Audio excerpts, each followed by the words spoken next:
Hey, it's Heidi. How are you? I know that you could be better because the situation that you're in has led you to trying to research down the rabbit hole and you're here. I'm sorry that we have to meet under these circumstances where you feel like your life is in kind of dire straits, where you want to have your happily ever after. You want to have all the things that you know are possible for you in your life and in your relationships if only other people would cooperate with you, right? And get their shit together. Why? Why are you, as smart as you are, as wonderful as you are, as kind as you are, as much as you've been through already in your life, still struggling here? And maybe you're not struggling in all areas. It's kind of like all or nothing. You have multiple areas of your life where you're excelling, you're killing the game, man. You're hitting it out of the park. And then you have other areas of your life where it's a complete and total shit show. And you wonder, well, what's it going to take? Why is this feeling of all or nothing, up or down, in or out? It's great, it's wonderful, or it's horrible. How do you bridge that gap between success and failure in any area of what you want to accomplish in your life? Now, many of you have come here because you typed in to your search engine addiction and relationships. And so many of you are in relationships with people that are full out addicted and they're on the spectrum, as I say, of addiction. And you're left wondering what's it going to take to try to fix that person or help that person get better. And I have those answers for you. I've dedicated the last 20 years of my life to answering those questions. What is it going to take to wake up? To wake people up from this addictive slumber that they're in. And I have lots of theories about this, and I've invented lots of methodologies and therapeutic interventions and even a personality test to decide to see if you're struggling. So, by the way, if you're new here, I'm Heidi Rain. Welcome home. I'm really glad you're here. If you haven't taken that personality pattern test yet, because honestly, the one thing that stands in our way of our happily ever after patterns. Now, somebody's not smarter than you. They're not better equipped than you. They're not, they're not luckier than you. They're not running a pattern that's keeping them stuck, and likely you are. And that's great news because once you take that accountability, you can break a pattern. Patterns are not pathology. Okay. So until it becomes like a disorder and it's all the way on the other spectrum. Right. So what I want you to do is go see, are you running one of these addictive attachment patterns? One of these personality patterns, go over to HeidiRain.com and take the test. But today, we're going to break down some of these patterns and start to talk about them a little more together so that you can kind of see. And then if any time at the end of this, you want to take that test to confirm, then you'll be able to see, okay, yes, this is what I'm dealing with. And also, you can have more than one pattern. We all have multiple personality disorder to some degree, and we have multiple patterns. So I'm going to talk with you, kind of explain, like, how do you explain anything that's complicated? Is you simplify it. You just boil it all the way down to the easiest components so that it's easy for everybody to understand. One of my mentors, John Maxwell, was talking about being a speaker, and he said, if you can't explain something on a third grade level, then you don't understand it. Right. So it's the ability to take really complex ideas, synthesize them down, and then put them out in a way where it goes, oh shit. And it kind of feels like, oh my God, I knew that all along, but I never really heard it put that way in that perspective. So let's try that out today. Okay. So let's say that you're born uh, wanting or believing in magic, believing in happily ever after. If we were not wired to believe in happily ever after, our little human heart would not be inspired by all of the wonderful things we see in stories and movies and images and music. You think about when you're young and you're free in the wind and you're running down a hill, or in my case, you'd roll down the side of the hill, and you're feeling free, or I'd pretend I'd get up in my tree and imagine I was Wonder Woman. That tree was my invisible jet, and I'd be in there with my cuffs and everything. And I imagine I had superpowers. Lots of us played witches in the woods. We played Cinderella. We were attracted to these fairy tales because there was a part of us that really believed in them. We believed in love. We believed in magic. We believed in fairy tales. Well, what happened? Well, I like to use the analogy of a tree. because I feel like a tree is a perfect example of something in nature that has everything it needs within it in order to become what it is with the proper nourishment. So, and it doesn't struggle to become what it is. I mean, a little bit of struggle, but it just is what it is, right? Think of an acorn. If you plant an acorn, you get an oat, right? It just is what it is. If you plant corn seed, you get corn. I don't know. I'm not really a farmer, but let's roll with it. If you plant strawberries, you're not going to get a turnip. Okay. You have everything within you right now to become the fullest expression of yourself. So, what hinders you to becoming your fullest expression of yourself? What gets in your way?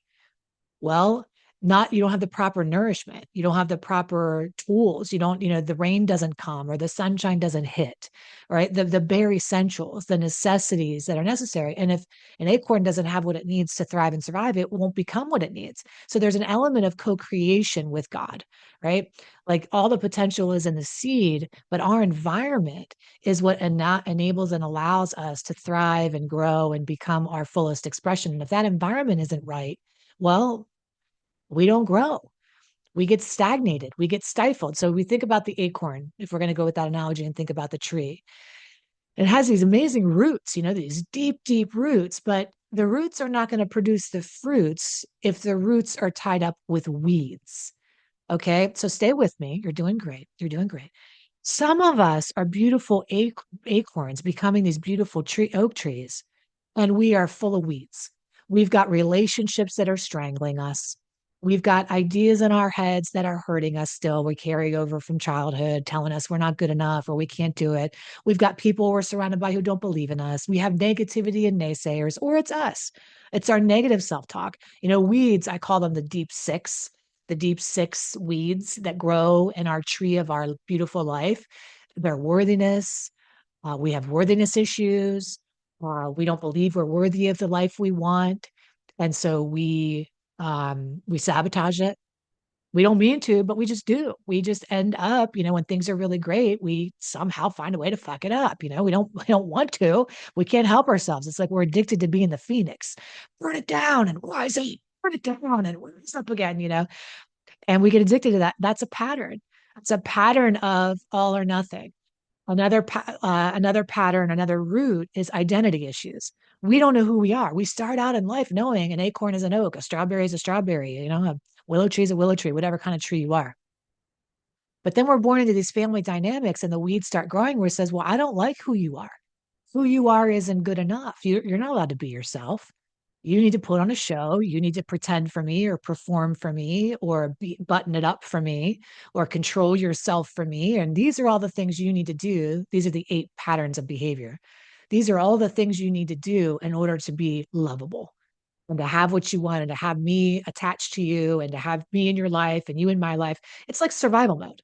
So the weeds, what start out as like, oh, okay, I get it. And in my family, in order for me to be lovable, I've got to please everybody. That's a pattern I'm going to run. I'm going to be addicted to the pattern of pleasing. And as long as I'm pleasing everybody and playing by everybody else's rules, then guess what? Everything is fine. But as soon as as soon as I buck the system, I don't listen to how things, I want to have my own idea about how things are going to go. You take your love away, or you hurt me, or you blame me, or shame me, or what have you. And so we get the idea like, oh, okay, I guess I'm always going to have to be this way. Well, I guess this is just the way I am, but it's killing you. How do you know it's an addictive pattern is your pleasing is hurting you more than it's helping you? And that's an addiction with anything. How do you know if you're an addict or you're addicted to anything? Okay, well, addiction is a spectrum, right? And all things in life, all coping mechanisms are tools. Shopping, reading, eating, running, exercising, succeeding, sex, marijuana, alcohol, all tools. They're not good or bad. Even heroin, all the tools are not good or bad. What happens is our intention behind that use of that tool to escape, to numb out, to get some sanity in yourself, to speak your truth, to do all the things that we need to learn to do on our own. We use those tools to the point of self-destruction. So that's how you know. How is it a problem? Well, is it a problem? And so many people don't realize it's a problem. And because denial is a part of addiction, period. So part of it is helping you recognize what you're doing as a problem. It's not just the people you're with, it's your behavior too. It's when you were a little kid, you got the notion that it was your job to fix everything. Maybe it was all broken down, and your job was like make everything better, keep everything. You're the glue in your family, you're the one that held everything together. And so your pattern of getting love and being okay is running to the rescue. Well, guess what, hero? You're always going to need a victim. And then you hate the victim. You're like, shit, get your act together, victim. But every victim needs a hero and every hero needs a victim. So you're stuck in this pattern. You're addicted to this pattern of behavior. And you're attracting people that need rescuing and saved. And your biggest argument is they need to do it for themselves, but you're the one that's doing it all. Do you see? You have to learn how to break free from these patterns. But you can't learn to break free from these patterns until you identify very clearly what the hell is going on within you. Okay, so identity is one thing. Now, if you want to go in and find out what pattern you've been running, go take my addictive personality pattern test at HeidiRain.com, which will clue you in as to what pattern you're running. Are you controlling? Are you withholding? Or what pattern are you addicted to? Are you fixing? Are you pleasing? Are you performing or pretending? What are you doing? Okay, it's going to help you figure all that out. But beyond those patterns are still some other roots that are obstructed. All the nutrients want to come up, and you think if you have an unobstructed tree, it pulls up everything it needs from the roots, and it pulls down everything it needs from the air, and the earth and the air feed the tree. And there should be like a clear channel, just like your body, just like the seven chakras, right? There's a clear channel, and you probably, if you're into the woo woo, or it's not really woo woo, you know, it's real, but that you can go to a Reiki and clear a channel, right? Clear your chakras. I'm going to clear my root chakra, or clear my throat chakra, speak my truth. Well, the roots of this tree work the same. There's an obstruction in the weed and the energy is not able to flow. So you get a little bit of a result, but how kinked up you are, you kinky thing, how kinked up you are and how much in the weeds you are is directly dependent upon how much good you can let into your life and how much wonderfulness is flowing. And the patterns are the obstructions, one of the obstructions. Worthiness is another obstruction. Okay, so worthiness, identity is an obstruction. These are the patterns you're running. Then we get into trust issues. When you're growing up in an environment, or you're in relationships, or you're in fight or flight mode, okay, you don't trust anybody, or you have like, by the way, let me say this again. Let me say this over with. We're very black and white when we're in this mode. It is all or nothing. Okay. So you can be it's a spectrum of problem. So every problem is a spectrum. Trust is a spectrum. Over here, I don't trust anybody at all. I trust nobody to do anything. And over here, I trust everybody. I trust the wrong people when I get myself in these situations, and I need to have the balance again. It's like restoring the balance, cultivating the chi, the force within to be in balance. You can't over and you can't under. You've got to be right in the middle. And the Taoists call that the middle way. So it's learning how to trust. You can't listen. I've worked with so many people who try to, clip the tree and make the tree into a beautiful thing before, like, but its roots are rotted. It's like going into therapy and trying to like work on your marriage, or if you're building a house and you want to go into therapy and talk about the curtains when the fucking basement's flooded. Well, come on, and so many people waste so much time and money in therapy trying to solve a problem that's not the real problem, because they don't know what the real problem is. Sometimes you don't know what the real problem is, or the therapist isn't skilled enough to know and see what the real problem is. You know, good thing I'm addicted to problems, not my own anymore, thank God. But I'm a problem solver. And I think what we can do is, that was a fixer in me. I was running that pattern, but I've healed my fixer. It's not like you're going to become a brand new person. It's that you're going to heal that part of you and use it for good.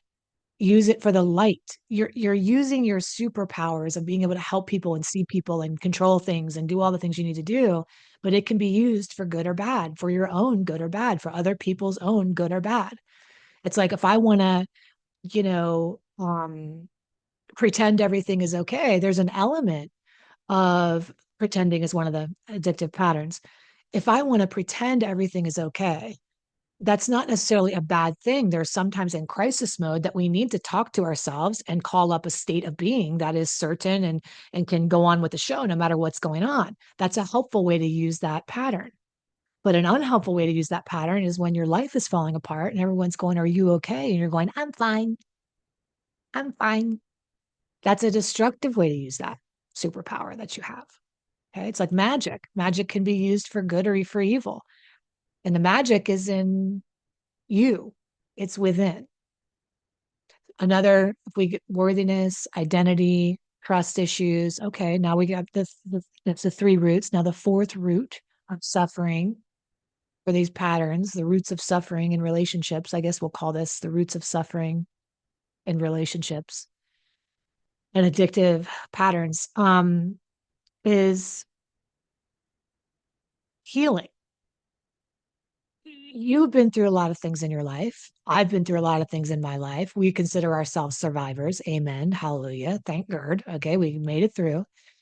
But you know what happens a lot of times when we're healing is that we think it's over because we've moved on, right? We've moved on. We've become successful. We've handled our business. But how do you know if you really moved on? How do you know if you have things that need to be healed in you or if you're really okay and you're over it? Is it cropping up in your behaviors? Now, the number one way you know if you're not healed is in your relationships. That's where all of our shit shows up. Money wise is easy. I can be on my own and, you know, I like to be, I'm an introvert, introverted extrovert or extroverted introvert, I guess. Introvert, really. INTP, if you do the Myers-Briggs testing at all, which is a really cool thing. I love that. Um, but I could be on my computer all day. I could write books. I like to do art. I like to get lost. So that's easy for me. A spiritual path for a lot of people, it's easy to meditate or go to, and be lost and dance, ecstatic dance or whatever. But when you get with people, they're like, ew, people, right?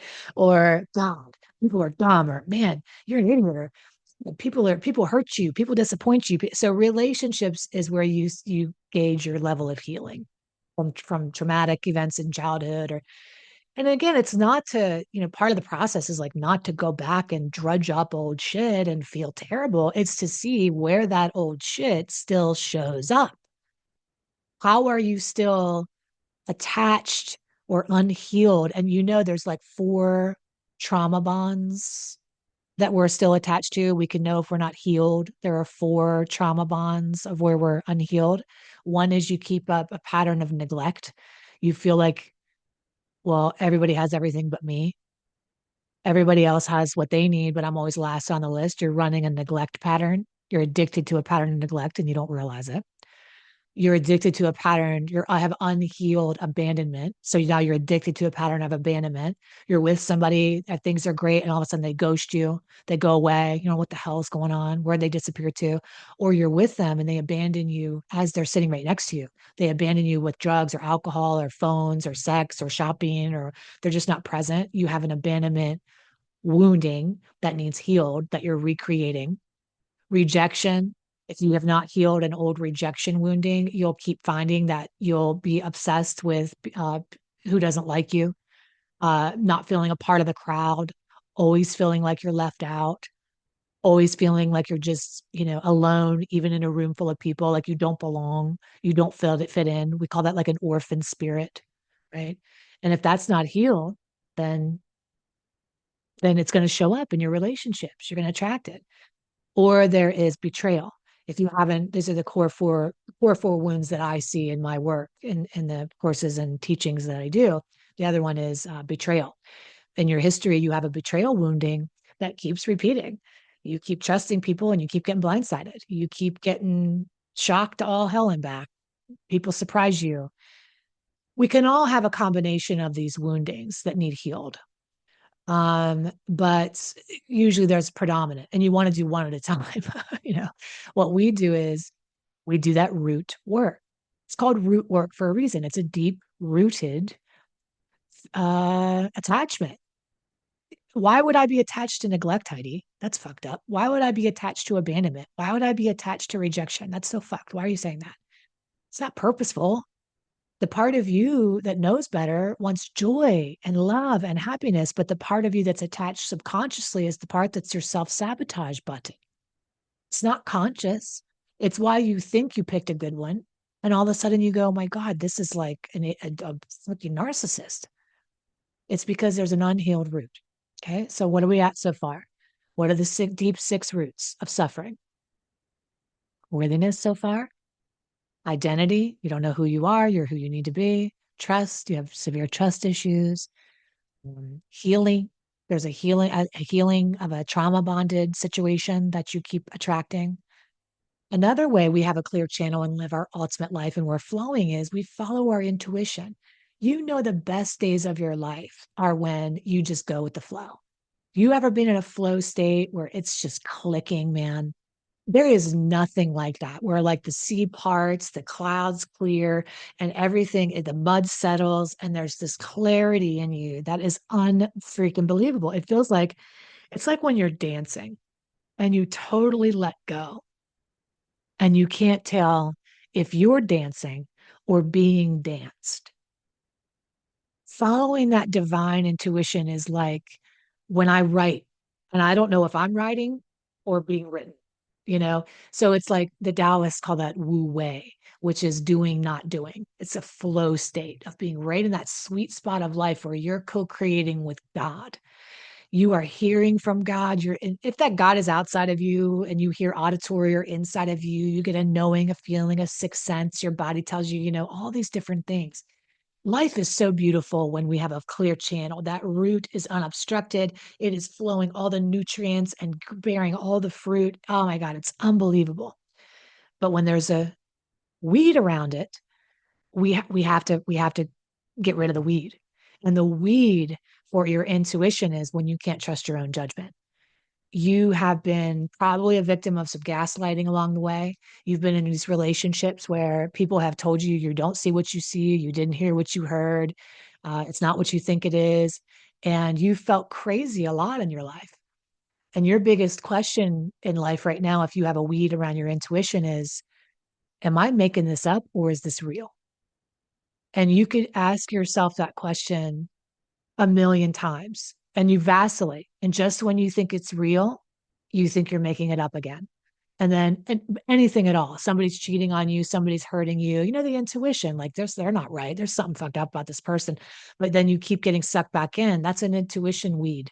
That's a problem around that root where you don't have a clear channel to be able to read people effectively and restore your discernment. Okay. So that's the other root. Now we're at the last root, the deep six roots of suffering from addictive patterns is nourishment. It's its own root. And nourishment means I give myself what I really need, not what I think I want. And there's a big difference because most of us are giving ourselves things that we want, thinking it'll give us what we need, but it never really nourishes us. So we're not full. We feel empty. We're not satiated. We're not fulfilled. We're left hungry because we're not nourishing ourselves properly. We nourish ourselves with things. We nourish ourselves with accolades or achievements or substances or as people or places or things that are not bad, that are bad for us, that are not good for us. Proper nourishment, I heard Janine Roth say, why can you never, she was a pioneer on binge recovery. And the thing is like she said, why are there never enough Oreos? You know, well, because there's never enough of what you don't really want. Why is there never enough wine? Because there's never enough of what you don't really want. When your needs are truly met, you're full. You've lost the ability to see what nourishes you. You're chasing what you think you're supposed to have versus what's going to really fulfill you. You're living your life for other people and what they expect of you and how you're supposed to know you've made it versus when you know you've arrived. Big difference between those two things. Okay. So let's look at the roots. We've talked about the deep six roots. Worthiness. If you have a weed around your worthiness, you're not going to have the life you really want. Okay. Because you'll self-destruct it. You'll sabotage it. If you have a weed around the next root, which is identity. If you don't know who you are and you're who you need to be and you're addicted to a pattern, a personality, and like Dr. Joe Dispenza says, your personality is your personal reality. So we need to examine that personality. Or you have trust issues, and that's another root where trust is a three-pronger, trust is a triad. The trust a triad is I trust myself, I trust others, and I trust my higher power. And you could be missing any one of those sides of that triangle and the bottom falls out or the side falls off. You need all three to have a trust triad. There's a kink in your healing, right? You're attached, you're addicted to a pattern of suffering and you don't even realize it. You keep creating these trauma bonds, neglect, betrayal, abandonment, rejection, one of the four horsemen kind of deadly attachments. Or you have an intuition weed where you don't know how to hear yourself or your higher self or the wisdom from within, or you're nourishing with the wrong things. It's not what you really need, it's what you think you want or you're supposed to want. What does that spell? It spells within. I am such a teacher. I'm such a I love acronyms. And so I really believe that everything that you want is at your fingertips. The life you want, the relationships you want, the joy, the creativity, the permission you seek to be fucking yourself. Oh my God, maybe in more ways than one. Okay. Is within. It is within. And those acronyms are the deep six roots that are the keys. When your worthiness from within is restored, you have no blocks and no barriers to what you can accomplish and what is available to you. You stop asking yourself, how bad is this going to fucking be? And you ask instead, how good can I let it get? When worthiness is unlocked, everything changes. When your identity changes and it's unlocked and you have a clear channel, you know exactly who you are beyond your ego. You are a spiritual force with God, co-creating all the things, all the beauty at the service of other people. When you trust, you are not confused about what supports you and what's for you and what's not for you and what you take a stand for and where you stand on solid ground. When you're healed, there's nothing standing in your way. When you listen to the divine intuition within you, you're divinely guided. You don't make mistakes. You just course correct. And when you're nourished, you're fulfilled. Everything you need is within. And it's crazy because here's the rub. All of your suffering is within, and so is all of your joy. It's all in the same place. It's all in the roots. What we need to do is come alongside of you like a sword and cut away at those roots. Now, I happen to be an expert Sherpa. I happen to be an expert swordswoman. I've been wielding my sword for a very long time, and I know where to cut. And I make clean cuts, just like a psychological surgeon would make clean cuts in your mind. I make clean cuts in your weeds. I make sure I don't obstruct that root. I protect that root, and I clear away what's not you, what's killing it. And so if you want to start the journey, and the journey of 10, like Lao Tzu said in the Tao Te Ching, that a journey of 10,000 miles or a journey of 10,000 miles begins beneath the feet. A journey of anything begins beneath the feet. It means start where you are. Okay. And where you are today is trying to figure this shit out. So what I'd like for you to do is not get overwhelmed. What I'd like for you to do is go take that test. Go take that attachment, addictive personality pattern test at HeidiRain.com and get some answers to see what patterns you're running. And then we'll start to learn how to break free one strike of that sword into that weed at a time. If this has been helpful for you today, will you let me know? Will you leave a comment? Will you leave a Google review? Holy shit, if you'd leave a Google review, oh my God, that would be amazing. Would you leave a YouTube comment? Would you share it with a friend? Would you tell somebody? I love you. and we're on this journey together. And I just happen to be a little bit further down the path because I've dedicated my life to like figuring out the path and cutting away the brush, right? I just like, I guess I'm addicted to my sword. I love you. I hope, well, there's a good and a bad, right? Addicted to the sword, you can use it for good or for bad. I used to use it to cut other people down or cut myself down, or, now I use it to cut down obstacles. I love you. I hope you take excellent care of yourself, and I'll see you next week. Bye.